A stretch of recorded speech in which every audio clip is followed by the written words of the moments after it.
좋아요와 구독하기, 알림 설정은 사랑입니다.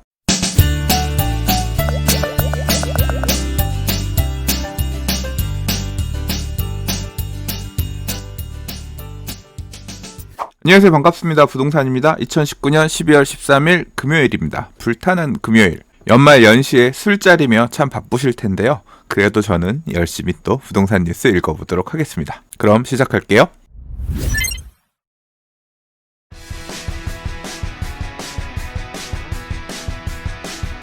첫 번째 뉴스입니다. 부동산 가격이 심상치 않다는 얘기는 이곳저곳에서 많이 나오고 있는 상황입니다.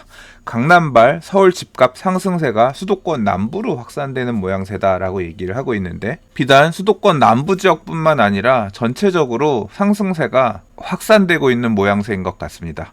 제목 자체를 좀 제가 자극적으로 꼽아봤는데요. 실제로 좀 놀라워서 그렇습니다. 강남 등의 핵심 지역의 상승세에 대해서는 기존의 언론 등에서도 많이 이야기했었기 때문에 알고 계시는 분들도 많이 계실 거예요. 근데 이번 기사에서는 제가 수도권이라고 타이틀을 만든 이유가 경기 지역권의 분위기가 심상치 않기 때문입니다. 지난주 경기 지역 아파트 값은 0.16% 상승했다. 과천시는 0.8%나 올라서 경기 지역에서 가장 많이 올랐으며, 수원 영통구 0.57%, 용인 수지구 0.55%, 성남 수정구 0.54%, 하남시 0.4%, 성남 분당구 0.39%, 안양 동안 0.36% 등도 상승폭이 커지고 있다. 수도권 남부 지역 역시 신축 단지를 중심으로 집값이 상승하고 있는데, 광명과 용인, 의왕 등에서 전용 84제곱미터 매매가가 10억 원이 넘는 거래가 나오고 있다 합니다. 10억 클럽. 이번 상승장이 시작할 때 부동산 스터디 카페에서 처음 나온 말이에요. 한강변 중심으로 해서 강북에도 34평 새 아파트가 10억을 넘는 아파트가 나온다라고 해서 어느 지역이 10억을 돌파했느냐, 10억 클럽 처음 얘기가 나오다가 나중에는 20평형대 10억 클럽 얘기로 넘어갔고요. 지금은 수도권 남부에서도 30평형대 새 아파트 10억 클럽 얘기가 나오고 있습니다. 물론 10억 클럽의 시대는 수도권에서 판교 신도시나 광교 신도시가 열었지만, 이제는 그 흐름이 다른 지역에까지 퍼지고 있다는 얘기예요. 국토교통부 실거래가 공개 시스템에 따르면 작년 2월 준공된 광명역 서밋플레이스 전용 84제곱미터는 올해 7월 39층이 8억 9천만 원에 거래된 뒤 4개월 만인 지난달 초에 10층이 10억 7천만 원에 거래가 됐는데, 불과 4개월 만에 1억 8천만 원이 더 올라서 거래가 됐네요. 근데 보면 7월 달에 거래됐던 건 39층이고요. 이번에 거래된 거는 10층이잖아요. 그러니까 10층보다 더 높은 층, 로얄층의 경우에는 호가가 더 비쌀 수도 있겠죠. 실제로 기사에서 보면 최근엔 호가가 12억 원대까지 치솟았다라고 얘기하고 있어요. 이 광명역 서밋플레이스라면 12억 원 호가라 치더라도 어쨌거나 10억이 넘는 금액의 실거래가가 찍힌 광명 역세권의 아파트가 나왔다는 얘기예요. 2017년 8월 준공된 이편한 세상 수지와 올 6월 준공된 용인 성봉역 롯데캐슬 골드타운도 전용 84제곱미터가 10억 원을 넘어섰다. 롯데캐슬 골드타운 전용 84제곱미터는 지난 7월 8억 9,700만 원에 거래가 됐는데, 현재 매물이 9억 후반에서 10억 사이에 나오고 있고, 이편한 세상 수지 전용 84제곱미터도 지난 5월에 7억 원에 거래가 됐는데, 지금 호가는 3억 원이 오른 10억 원 이상을 기록하고 있답니다. 지난달에 입주가 시작된 의왕시의 인덕원 푸르지오 엘센트로 전용 면적 84제곱미터 24층이 11억 원대의 매물이 나왔고, 이 단지는 올 초만 하더라도 분양권이 6억에서 7억 원대에 거래됐던 건데, 호가가 4억 이상 오른 거네요. 광교와 동탄도 들썩이고 있대요. 동탄 이신도시, 동탄역, 시범, 더샵, 센트럴시티는 최근 2개월 사이 호가가 8,500에서 9천만 원 오른 전용 84제곱미터가 로열층이 10억 3천만 원에 매물이 나오고 있다고 합니다. 수도권 남부 지역에 호가가 10억 원이 넘는 아파트들이 굉장히 많이 나오고 있다는 얘기입니다. 자, 일단 호가를 기준으로 기사가 나온 거기 때문에 실거래가를 기준으로 나온 게 아니니까 의미가 없다, 이런 소개는 적절치 않다, 그런 비판이 있을 수도 있어요. 물론 어느 정도 부분은 가려서 들으셔야겠지만, 가려서 봐야겠지만, 한 귀로 듣고 한 귀로 흘릴 만한 그런 이슈는 아닌 것 같고요. 최근의 트렌드를, 최근의 흐름을 잘 보여주고 있는 부분인 것 같아서 분위기 한번 보시라고 소개해봤습니다. 두 번째 뉴스입니다. 이제 강남에서는 30평형대 아파트 30억 클럽 이야기가 나오는 시대가 올 것 같습니다.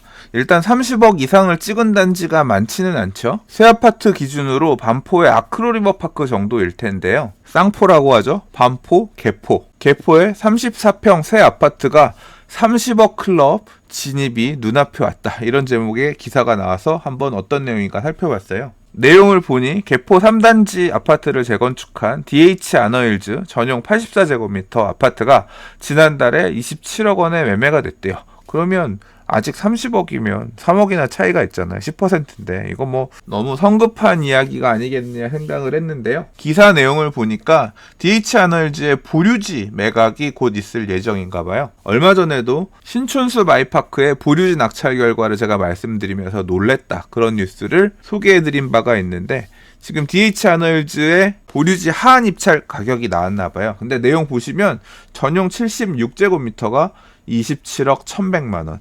84제곱미터의 B타입이 27억 6500만 원, 84A 타입 같은 경우는 29억 1200, 29억 2700만 원, 그 다음에 전용 106제곱미터 같은 경우는 38억 1200만 원으로 DH 아너힐즈의 보류지를 받고 싶은 분은 이 가격 이상으로 높게 쓰란 얘기입니다. 고가 낙찰. 그러니까 이 금액을 넘어서서 가장 비싼 금액을 쓴 사람이 소유자가 될 수 있다는 건데요. 이 전용 84A 타입 같은 경우에 29억 2700, 29억 1200만 원이 하한 입찰가니까 이 가격을 높게 쓴다라고 보면 30억을 넘을 가능성이 있다는 거죠. 이야, 이거 낙찰 결과가 또 나오면 정말 이슈가 될 것 같습니다.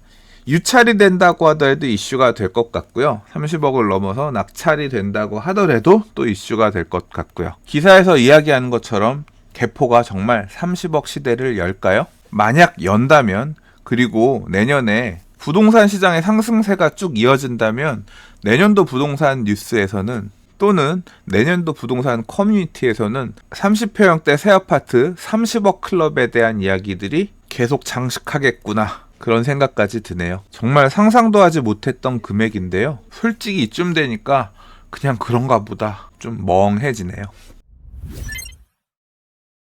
자, 앞서 두 개의 기사에서 굉장히 부동산 가격이 불안하다, 시장이 심상치 않다, 이런 뉘앙스에서 기사 두 개를 꼽아서 읽어봤어요. 정부도 알고 있겠죠. 그래서 추가적인 부동산 대책에 대한 이야기들이 근래 기사에 조금씩 보이고 있습니다.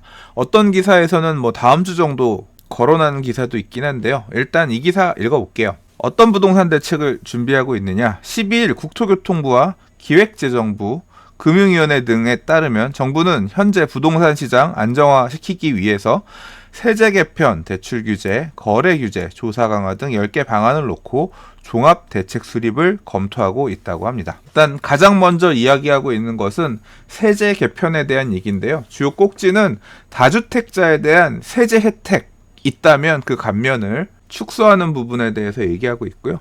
그 다음에 어제도 뭐 제가 부동산 뉴스 읽을 때 얘기했지만 법인 부동산에 대한 규제 칼날이 가해지지 않겠냐. 개인이 법인에 비해서 너무 역차별받는다. 이런 불만의 목소리들 반영한 뭔가 대책 나올 것 같다고 말씀드렸잖아요. 그래서 법인 사업자에 대한 부동산 세율 강화 등에 대한 얘기 있다고 하고요. 금융 부분에서는 지난 9.13 대책 때 웬만한 대책은 다 반영된 것 아니냐, 이런 평가가 있어서 만약에 추가적으로 건드린다면 현재 LTV, DTI를 좀 더 타이트하게 조정하는 방안, 그리고 DSR을 추가적으로 규제하는 방안, 뭐 이런 것들이 거론된다고 합니다. 국토부 대책에서는 꽤 여러 가지 안건들을 고민하고 있는 것 같은데요. 사실 국토부 대책이 직접적으로 부동산 시장에 개입하는 그런 규제들이 많이 있을 수가 있죠. 첫 번째는 민간택지 분양가 상한제 대상 지역을 확대하는 부분, 뭐 이건 시장에서 다 예상하고 있는 부분이겠죠. 그리고 공시가격 현실화율을 상향, 그러니까 공시가격을 올리면 그만큼 또 보유세 부담이 커질 거 아니에요. 집 많이 가지고 계신 분들 파시라, 더 살 생각 하지 마시라, 이런 꼭지에서 고민하고 있는 것 같고요. 그 다음 부동산 실거래가 조사 강화, 이건 뭐 계속 얘기하고 있는 거죠. 이번 11 대책 때도 얘기했었고 11.6 대책 때도 얘기했던 내용이에요. 그리고 재건축 가능 연한을 연장한다. 지금 30년인 거 40년으로 다시 늘리는 부분 얘기하는 것 같고요. 그 다음에 재개발 시장도 계속 이런 불안한 모습 보이면 재개발 초과이익 환수제 적용할 수도 있다는 거죠. 지금 이거 용역하고 있고요. 매경에서 이 내용 보도했을 때 국토부에서는 아니다, 전혀 그럴 계획 없다는 식으로 해명했지만 고지곳대로 들리지 않는다, 찜찜하다, 이런 얘기 제가 부동산 TV에서 했던 거 기억하실 거예요. 그리고 임대시장 불안해지면 전월세 상한제, 그 다음에 전월세 신고제 또는 계약갱신 청구권까지도 입법 논의할 것으로 보고 있는 것 같습니다. 제가 앞선 기사를 읽으면서 강남 30억 클럽이요? 그냥 생각이 멍해지네요, 이런 식으로 얘기를 했는데요. 추가적으로 예상되는 규제에 대한 얘기들을 하면서도 똑같은 얘기를 하게 되네요. 아, 이런 게 나오나 보구나. 멍해지네요. 서울시에서 재개발, 재건축, 추정 분담금의 정확성을 높이기 위해서 산정 및 검증 체계를 손본다고 합니다. 조합이 산정한 추정 분담금이 적당한지, 사업비가 부풀려진 부분은 없는지를 살펴보는 검증 체계를 대폭 개선한다고 해요. 혹시 서울시의 재개발, 재건축 소유하고 계신 분 중에서 서울시가 운영하는 클린업 시스템 들어가서 보신 분 계신가요? 거기 가면 이 정비 사업이 추진하게 되면 대략 얼마 정도의 추가 부담금을 내야 될 것 같다, 이런 추정 분담금 열람할 수 있는 시스템이 안에 갖춰져 있습니다. 그리고 이 자료를 토대로 조합에서는 이제 주요 총회들 할 때 이 내용들을 보내오곤 하거든요. 자, 그런데 기사 내용에 따르자면 이게 별로 정확하지 않다는 얘기겠죠. 그러니까 추정 분담금의 정확성을 높이기 위해서 이것저것 좀 신경을 썼다, 이렇게 보도자료를 낸 것 같아요.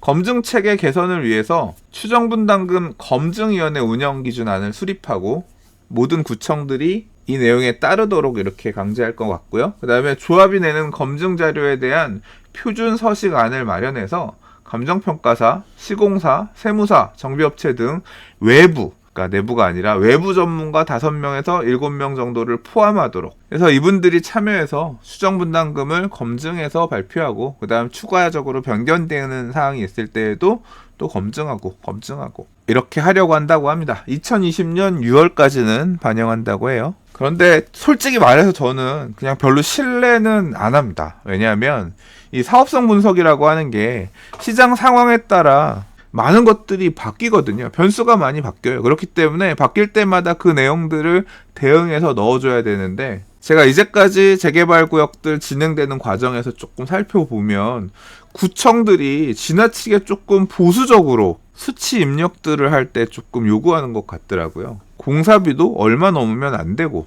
일반 분양할 경우에 분양 수입도 어느 정도 선으로 해야 되고, 이런 부분에 대한 비용이나 수입 입력들을 조금 강하게 개입한다는 느낌을 받았었거든요. 그런데 이 추정 분담금이라고 하는 게 결국 이 정비구역의 사업성이랑 직결된 부분이고요. 이 사업성이라고 한 것은 결국 얼마나 비싸게 팔 수 있을 거냐, 얼마나 비싸게 일반 분양을 많이 할 수 있을 것이냐, 이게 굉장히 중요한데 수입을 추산할 수 있는 것도 굉장히 지금 변수가 많고요. 분양가 상한제 적용되면 또는 적용되지 않으면, 만약에 적용이 안 된다고 하더라도 후분양 갈 거냐, 선분양 할 거냐, 허그가 얼마에 보증해 줄 거냐, 이런 내용에 따라서 변수가 되게 많거든요. 그러니까 입력하는 데도 한계가 있는 거죠. 그리고 종전자산에 대한 평가 금액도 클린업 시스템에서 제시하는 가격이랑 실제 나중에 관리처분계획 수립할 때 사업 시행 인가일을 기준으로 해서 산정한 종전자산 평가 금액이랑 갭이 되게 많이 벌어지는 경우도 엄청 많거든요. 사실 이 추정분담금이라고 하는 거는 말 그대로 진짜 하나의 참고사항일 뿐이지, 그때그때 변하는 현실적인 사업성을 반영하지 못하는 경우들이 경험적으로는 많았다고 생각합니다. 물론 그랬기 때문에 좀 더 정확도를 높이기 위해서 이번에 전문가들이 포함된 검증위원회를 운영하겠다는 의미인 것일 텐데요. 말씀하신 것처럼 효율적인 검증이 잘 이루어져서 뜬금없는 결과 나오지 않고 사전에 조합원들이 바른 판단을 할 수 있는 툴로서 활용되었으면 하는 바람이 있습니다. 지난 하락장에서 정비구역이 해제되는데 잘못된 추정분담금 산정도 일부분 책임이 있지 않을까요? 실제로 지금 재개발 재추진을 희망하는 많은 해제 지역의 토지 등 소유자들 같은 경우에는 이렇게 부동산 시장이 좋아질 줄은, 또는 일반 분양을 비싸게 할 줄은 그 당시에는 몰랐다, 추정분담금이 잘못 산정되었었다라고 비판할 수도 있는 거거든요. 책임이 일정 부분 있지 않았을까? 반문해 봅니다. 자, 오늘 준비한 마지막 기사입니다. 한남뉴타운 3구역이 시공사 선정, 재입찰하는 방향으로 가닥을 잡은 것 같아요. 이와 관련해서 이제까지 기사들이 많이 있었거든요. 이것뿐만 아니라 레미안 원베일리 관련해서도 선분양으로 가닥 잡고 가는 것 같다. 뭐 이제 그런 기사들도 계속 보이긴 하는데 제가 매번 읽는 게 좀 그런 것 같아서 좀 어느 정도 확정적으로 결론이 나면 몰아서 그 기사를 정리해서 읽으려고 조금 미루는 부분도 있는 거 감안해서 봐주세요. 자, 아무튼 한남뉴타운 3구역 같은 경우는 내년도 5월께 시공사 선정을 다시 진행할 것 같아요. 서울시의 공고를 따르는 것이고요. 자, 그래서 12월에 예정되었던 시공사 선정 총회는 안 한다. 몇 개월 늦어진다 이렇게 보시면 될 것 같습니다. 시간은 꽤 늦어질 거예요. 당장 시공사 선정이 늦어지면 시공사와의 계약도 늦어지고 이 내용이 늦어지면 관리처분계획 수립하는 것도 늦어지고 사업이 지연되는 부분은 어느 정도 감안을 해야 될 것 같습니다. 근데 사실 저는 이게 포인트가 아닌 것 같아요. 이 기사에서는 몇 가지를 얘기하고 있는데요. 일단 제가 첫 번째 주목해서 본 부분은 뭐냐면 바로 이 부분입니다. 이 한남뉴타운 3구역에 입찰한 건설사들은 한강 조망권 가구수를 기존 안에서 2배 이상 늘리고 평면을 채광에 유리한 포베이로 변경하는 등 기존 설계안에는 없는 내용을 혁신 설계 명목으로 제안했는데, 근데 서울시는 이런 혁신 설계가 위법이라고 간주한 특화 설계를 이름만 바꾼 그런 행위이며, 이는 서울시의 공공지원 시공사 선정기준 위반이라며 사업시행인가를 받은 설계안의 10% 이내의 경미한 변경이 아닌 이상 혁신 설계는